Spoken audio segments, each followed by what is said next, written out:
She was seen at 7 p.m., October 26th, leaving a charity gala. Amelia Vance, an heiress. Confirmed sighting, fiancé Julian Thorne by her side. That's where the timeline begins. But less than 14 hours later, the official report states she was simply gone. A note found on her bedside table read, "Needed space. Don't look for me." It suggested a voluntary departure. A simple explanation for a vanished woman. But here's where it gets strange. No one close to Amelia believed it. Her personal assistant, Clara Sutton, expressed disbelief, citing Amelia's meticulous nature and her upcoming wedding to Thorne. This isn't a small inconsistency, it's a critical challenge to the initial narrative. Why would a woman planning her wedding vanish without a word to her closest confidante? No luggage, no goodbye call, just a note. The document reveals something different. A faint, almost invisible fingerprint was found on that note, a print not belonging to Amelia Vance. This detail matters because it confirms the note was not solely written or handled by her. Someone else was involved. Someone placed that note. So, was it voluntary? Or was it a staged goodbye? The evidence suggests a terrifying plot twist was already in motion. The contradictory note. Julian Thorne's call to NYPD on October 27th at 9 a.m. formally initiated the missing person investigation for Amelia Vance. But then came the note. A handwritten message discovered on Amelia's bedside table. Needed space. Don't look for me. On the surface, it suggested a voluntary departure, a woman simply walking away. However, that's where it gets strange. When detectives interviewed Amelia's personal assistant, Clara Sutton, the note immediately raised a red flag.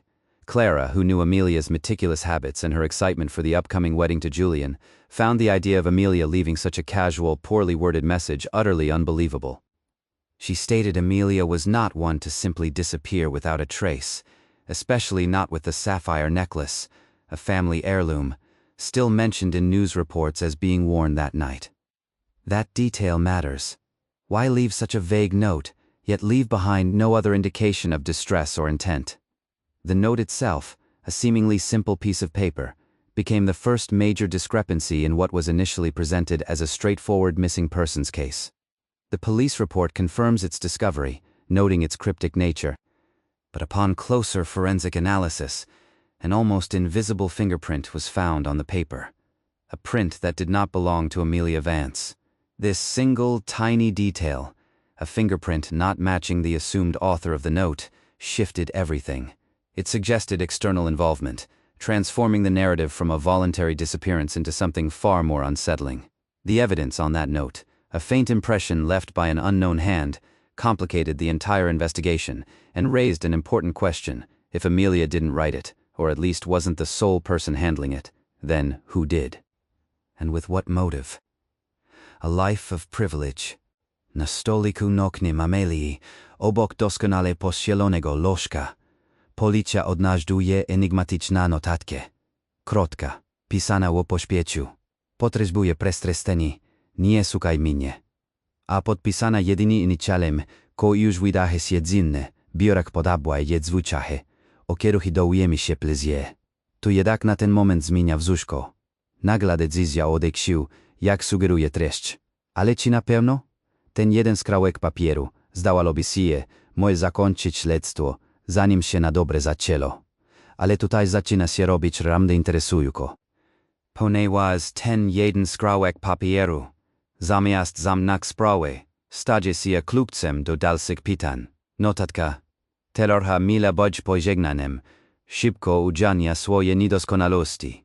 Pierwsze zdanie brzmi niemal jak usprawiedliwienie, jednak jego prostota i brak jakichkolwiek detali wydaje się nienaturalny dla osoby tak skrupulatnej jak Amelia Vance.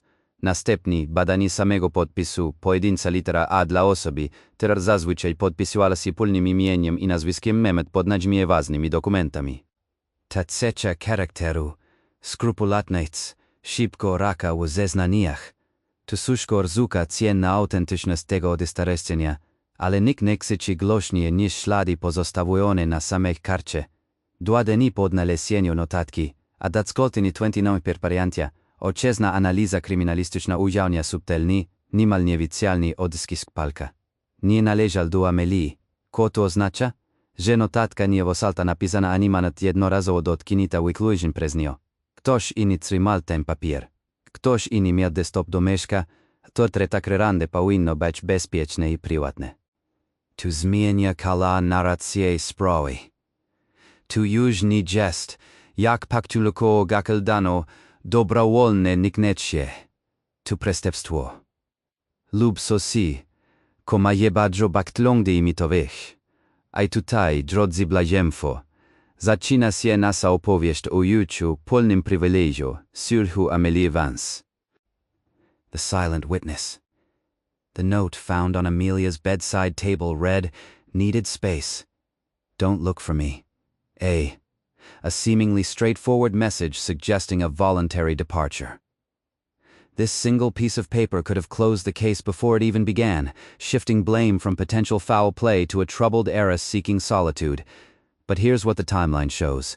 The NYPD detectives, initiating their investigation on October 27th, 9 a.m., found this note at 11:30 a.m. the same day. However, less than 24 hours later, on October 28th, Amelia's personal assistant, Clara Sutton, expressed immediate and profound skepticism. According to Clara, Amelia was meticulously organized, almost to a fault. Such a vague, informal note was entirely out of character for someone who planned every detail of her life, down to the precise shade of lipstick she wore. That detail matters. And then there's the wedding, a major life-altering event Amelia was reportedly excited about. Would she simply abandon it all for space without a more definitive explanation? This raises an important question. If Amelia wasn't herself, who was? What doesn't add up is the initial assumption. The evidence suggests this was anything but a simple note. On October 29th, forensic analysis of that very note revealed a faint, almost invisible fingerprint. A print that did not belong to Amelia. This wasn't just a detail, it was a contradiction. It tore a hole in the official version of a voluntary disappearance. The note wasn't solely handled by Amelia. Someone else had touched it, someone who did not want their presence known. The implication was clear. The narrative of a runaway heiress was now largely compromised. This silent witness, the note itself, now pointed to external involvement, suggesting a much more sinister truth. The faulty alibi. The note from Amelia read, "Needed space. Don't look for me."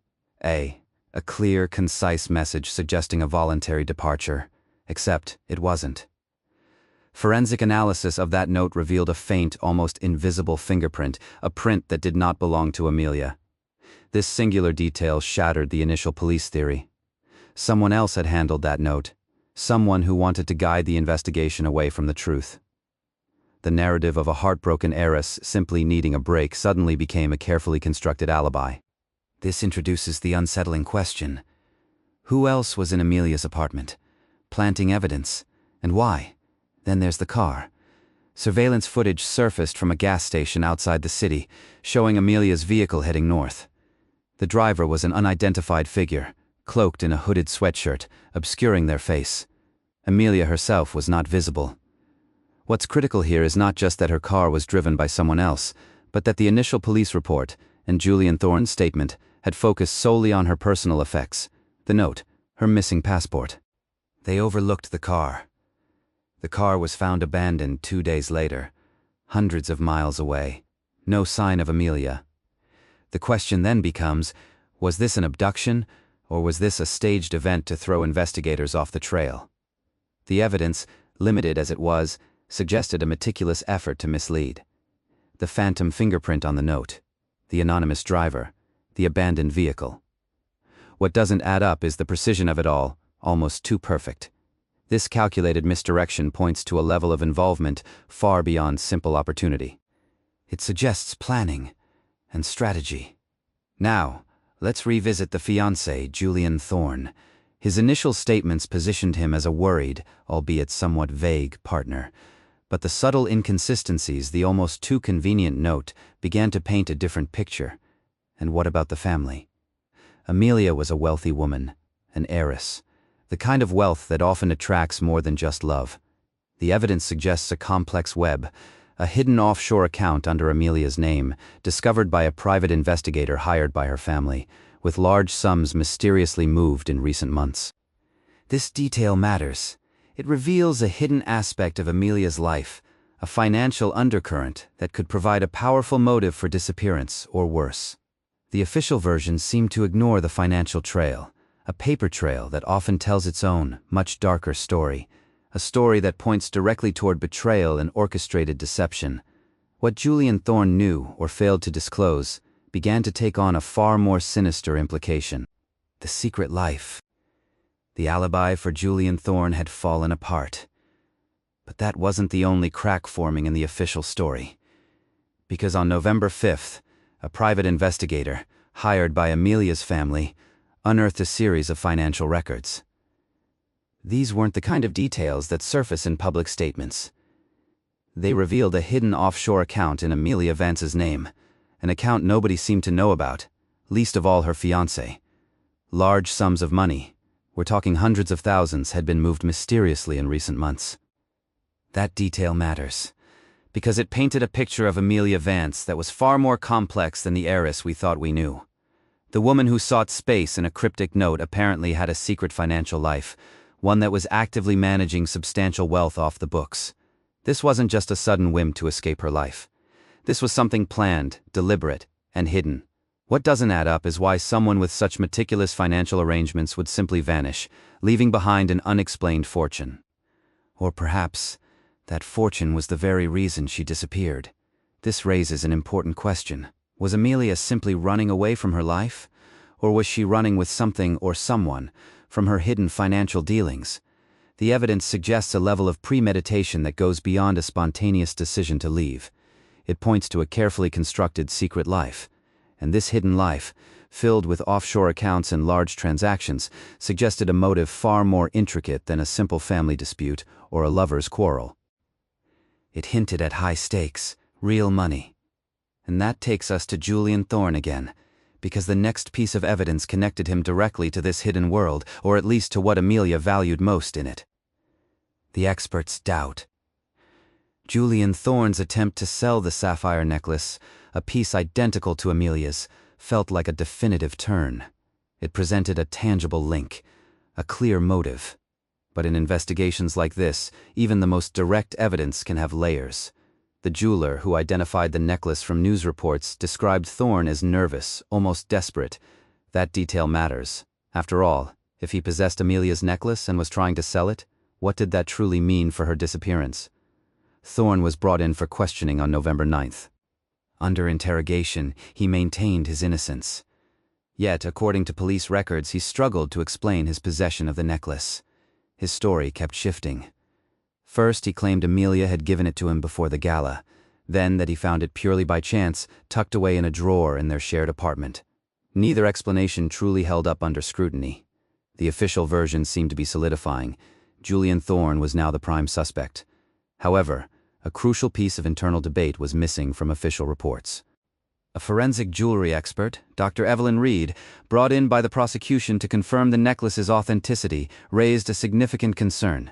She observed a microscopic etching, a specific, almost imperceptible symbol on the clasp. This mark was not a common jeweler's stamp. It was an almost artistic flourish, indicative of highly specialized custom work. Dr. Reed's initial assessment, though not part of the public record, suggested that while the necklace was indeed a sapphire, a near-perfect replica of the one Amelia was known to wear, it might not be the actual one from her collection. The expert's doubt stemmed from this subtle difference in craftsmanship. That's where it gets strange. If it wasn't Amelia's original necklace, then whose was it? And why would Julian Thorne be in possession of a high-quality imitation rather than the genuine article? The forged signature. The expert's doubt established a crack in the foundation, a critical, almost imperceptible flaw in the initial assessment of Amelia Vance's famous disappearance. It forced us to re-examine the very first piece of evidence, the note itself. Remember that simple message found on Amelia's bedside table, claiming she needed space? Needed space. Don't look for me. A seemingly straightforward, if cold, farewell. But the forensic analysis, conducted by a specialized team, revealed a faint, almost invisible fingerprint. A print not belonging to Amelia. That detail matters, because it meant the note, the linchpin of the voluntary disappearance theory, was not solely written or handled by Amelia. Someone else had touched it. Someone else had been there. This immediately shifted the narrative from a heartbroken heiress seeking solitude to a scene potentially manipulated, carefully staged. The expert's suspicion was confirmed. The note was a deception. It was designed to mislead, to buy time, perhaps to divert attention. The question then became, who put it there, and why?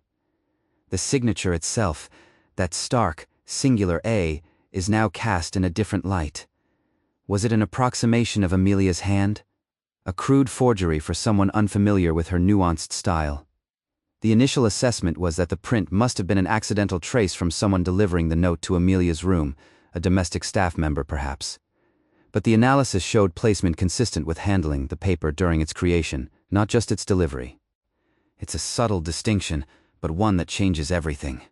The document reveals something different, a narrative of purposeful misdirection.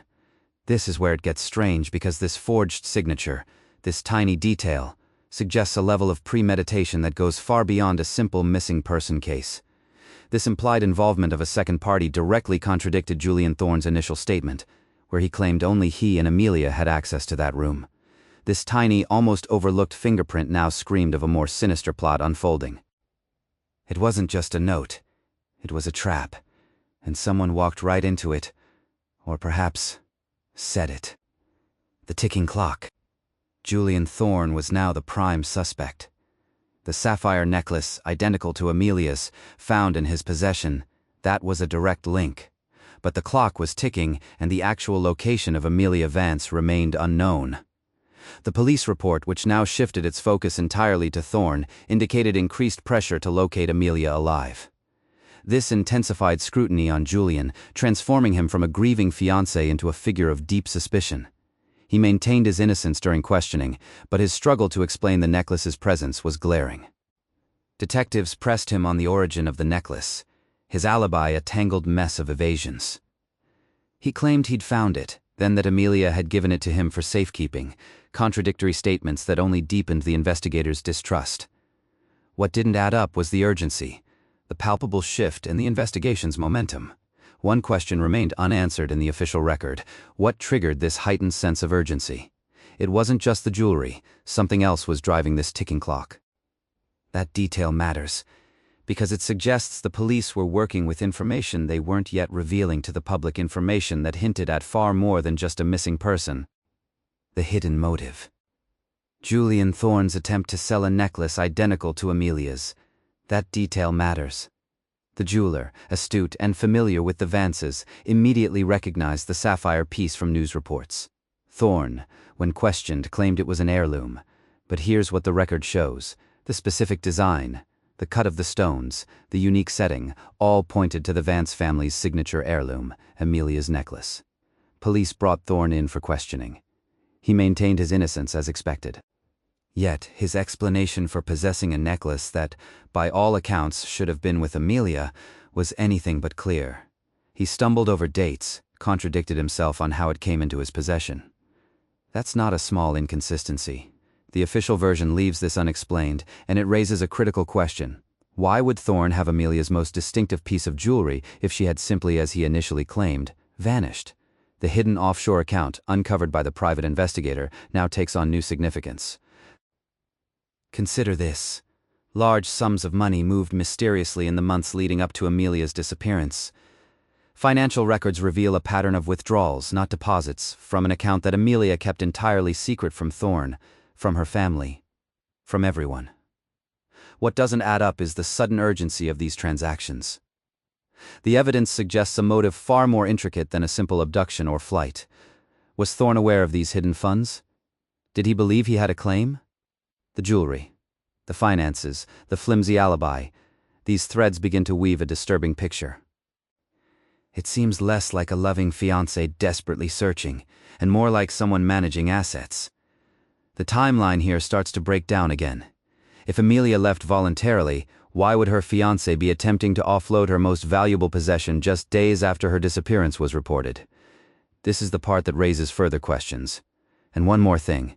That nearly invisible fingerprint on the note, it still hasn't been identified. The unseen hand. Julian Thorne's story was collapsing. The sapphire necklace, unmistakably Amelia's, found in his possession, that was the immediate, damning piece of evidence. But the investigation into missing heiress Amelia Vance was far from over.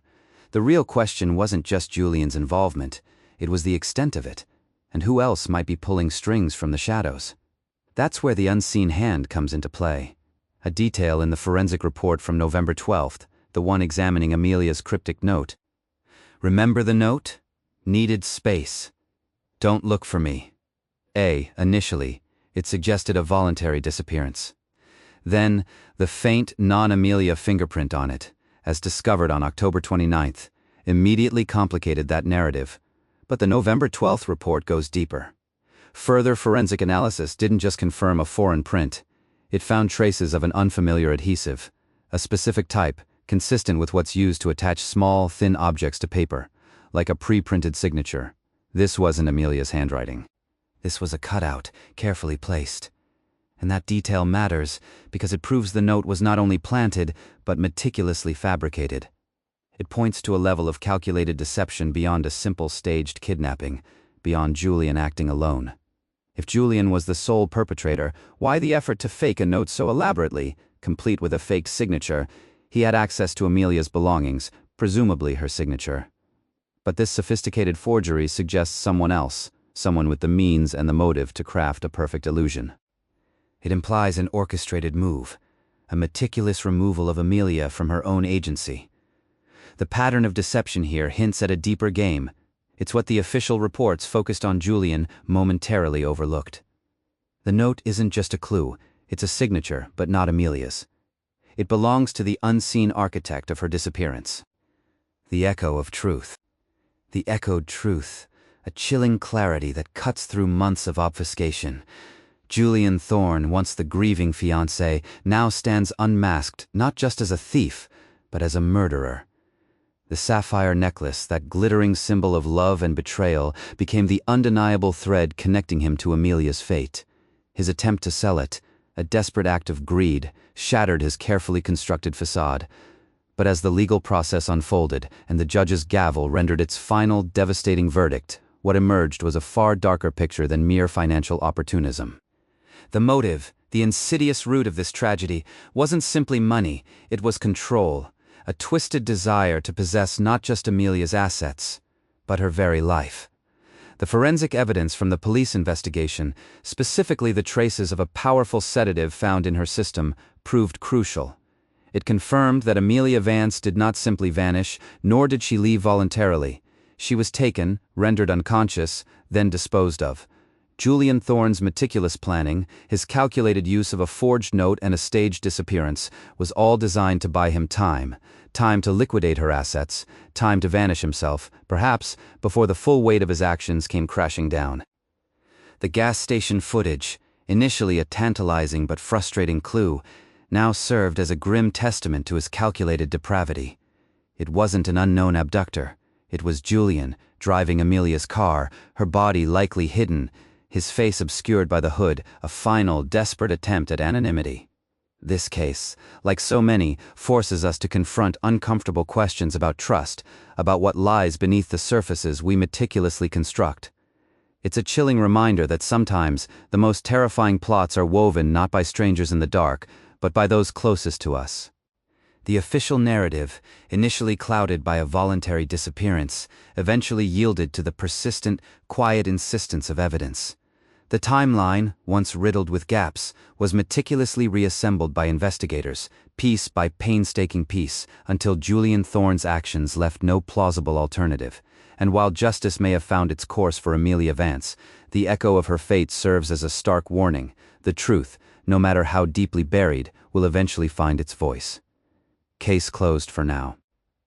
If you found this investigation compelling, please like this video, subscribe to the evidence log, and hit the notification bell so you don't miss our next deep dive into a case that challenges everything we think we know.